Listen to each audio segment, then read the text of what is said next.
Hello everyone, welcome to another segment of intellectual brainstorming.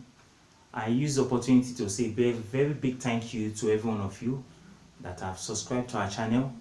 We also encourage those that have not done that to go to our channel and subscribe. The channel is actually on YouTube and the name is David Oni. Subscribe to that channel, click on the like button and also make your comments on how we can serve you better. You all know that the purpose of this program is actually to edify our students, to build them up academically, and also to make them to be able to face the challenges ahead of them in life when it comes to academic pursuits. Today we're going to look at a different whole dimension of topic. Today we're going to look at what we call capitalism. Capitalism. We're going to look at what we call capitalism. You can also call capitalism a free market economy. A free market economy. A free market economy. So, capitalism is also referred to as a free market economy. So, we're going to look at capitalism today. Now, before we start, we are going to define what we mean by capitalism. So capitalism can be defined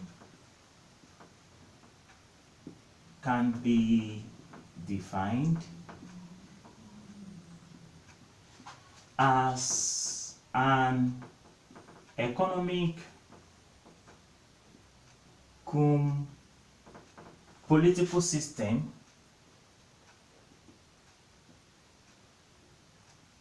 where the means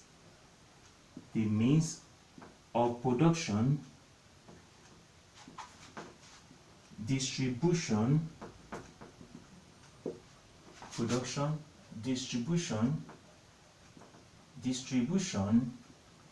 and exchange are controlled by private individuals.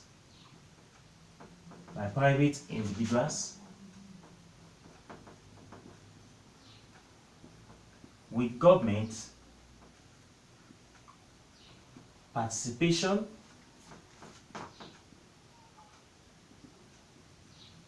at a minimum. Now, that is the definition of capitalism, or the definition of a free market economy. So when you're talking about capitalism, it can be defined as an economic political system where the means of production, distribution and exchange are controlled by private individuals with government participation at a minimum. What we're saying here is that in a capitalist or free market economy, private individuals engage in the production, distribution and exchange of goods and services, and the role played by the government here is at a minimum. In other words, the government plays what we call regulatory function.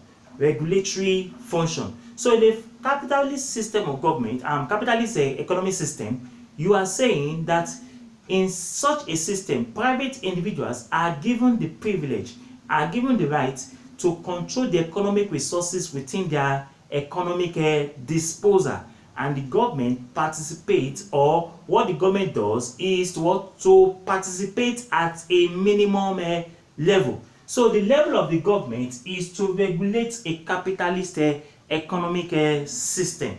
Now, the countries that adopt this system, they are called the first world countries.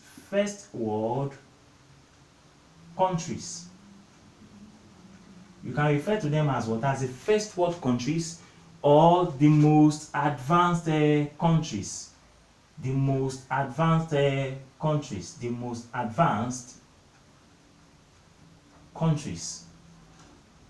Or you can also refer to them as metropolitan states. So, the countries that adopt this system, they are called first world countries. Why do we call them first world countries? They are called first world countries because of the fact that they use advanced technology to carry out a productive process.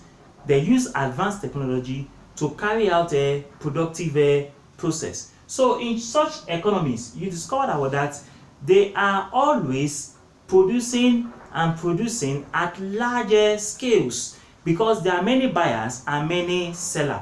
It is a highly competitive economic system. In other words, because it is highly competitive, profit is the guiding principle. The aim or the purpose of the entrepreneur or the bourgeoisie to go into economic activities is to make a profit. So in a capitalist economic system or in a free market economic system, profit is the guiding principle.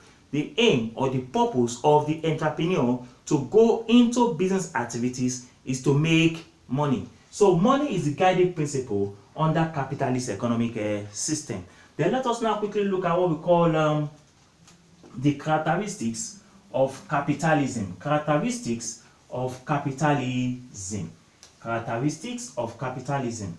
Don't forget, we said that characteristics, attributes, and features, they are the same thing. Characteristics, attributes, and features, they are the same thing. So we now go to what we call characteristics of capitalism. Number one, private individuals engage in the distribution,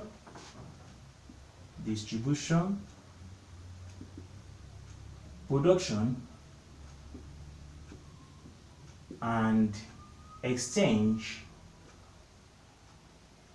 of goods and services,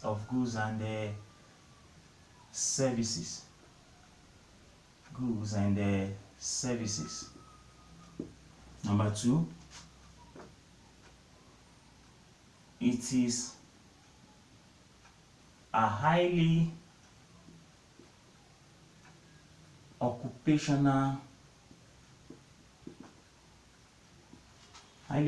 specialized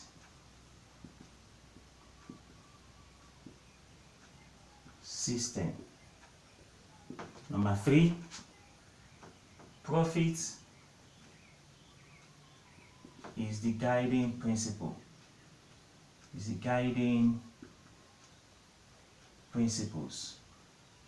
principle. Number four, there are many buyers.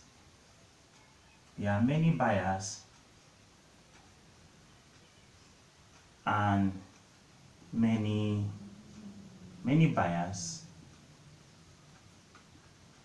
and many sellers. So number five, this competition is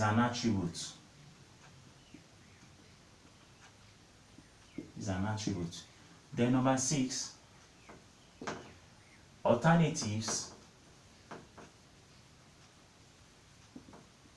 to consumers. Then number seven, use of advanced technology. And number eight, labor is a marketable commodity. Labor is a marketable commodity.